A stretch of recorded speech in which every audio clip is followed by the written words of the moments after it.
It arrives while you are loading the dishwasher. A city you visited once at 24, an apartment above a tram line you almost took, the person you would have become inside it, all of it assembled in half a second and somehow more vivid than the plate in your hand. Why does a life that never happened have weather in it? Why can you smell the stairwell? Almost everyone is quietly maintaining a second address. Not a fantasy, because fantasies are about strangers and lottery money, and this is about you. It has a floor plan. It has a version of your face in it, a little different around the eyes, and that face is doing well. You do not visit often. You do not have to.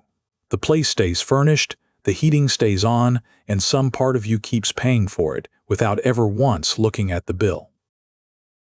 The mind measures loss in steps, not in probability. Daniel Kahneman and Miller showed that what makes an outcome painful is how easily the alternative can be imagined. Miss your flight by 2 minutes and you are wretched. Miss it by an hour and you shrug, though you are equally not on the plane. Silver medallists, studied at the Olympics, look less happy on the podium than bronze medalists, because the silver is one small edit away from gold and the bronze is one small edit away from nothing. The pain is not in the distance, it is in the ease of the rewrite. Vividness is not evidence. Your almost life feels close because it is cheap to build. One plank, one sentence changed, one yes instead of one no. It does not feel real because it nearly was.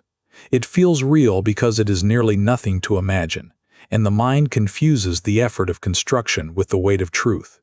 The road not taken is not haunting you. Its shortness is. Kierkegaard put the joke where you cannot escape it. Marry, and you will regret it. Do not marry, and you will regret it. Marry or do not marry, you will regret it either way. He was not saying life is hopeless. He was saying that regret is not a report on the road you missed. It is the price of being a creature who chooses. Every decision is a small amputation. Whatever you commit to, the unlived alternative goes on aching where the limb was. Nobody in the other apartment has ever had food poisoning. Nobody there sits in traffic or repeats the same argument for the 9th time in a slightly tighter voice or grows bored of the tram noise until it becomes the sound of a life they are also mildly disappointed by. The other you has no Tuesdays. That is the trick, and it is a good one. You are not comparing your life against another life. You are comparing your life against a trailer for a film that was never shot, cut by an editor with a motive, who wants you to feel exactly what you are feeling now. Keeping a second address costs something, and the currency is attention. As long as somewhere else stays warm, you never quite have to move into where you are. It gives you a role you may not have noticed accepting, the person whose real life was supposed to happen elsewhere.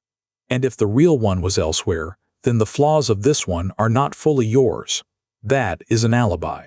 It is comfortable. It is also the most expensive thing you own. Freud drew a line between mourning and melancholia. In mourning, you know what you lost, and grief has somewhere to go, and eventually it goes there. In melancholia, the loss is obscure, the ache is loud, but the object is missing, and the grief circles with nowhere to land. The counterfactual self is the perfect melancholic object. It cannot be buried because it was never born. There is no body, no date, no funeral, nothing anyone would send flowers for. You cannot finish grieving someone who never got as far as existing. Grief is information about the griever. What you mourn tells you what you value, and it is rarely what you assume. You do not actually miss Lisbon. You miss being someone still capable of leaving. You do not really miss the person you did not stay with. You miss being someone to whom things were still happening for the first time, before you knew how they end. The phantom life is not a place.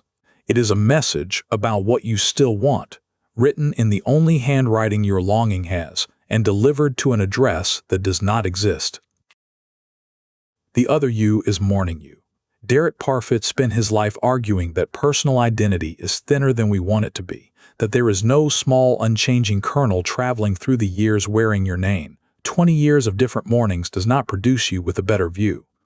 It produces a different person, with their own compromises and their own second address. And in theirs, some evenings, they stand at a window above a tram line and think about the country they did not stay in, the person they did not keep, the kitchen where they would have been loading a dishwasher tonight.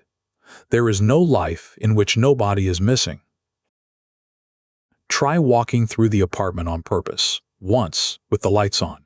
Do not evict the other life, and do not move back into it. Ask what is actually in the rooms. Openness, maybe. Being unfinished. Being touched by someone before they had opinions about your driving. Then ask the question the ache never asks, because the ache prefers to stay a mood. What is the smallest true form of that thing available to me in this life, this month?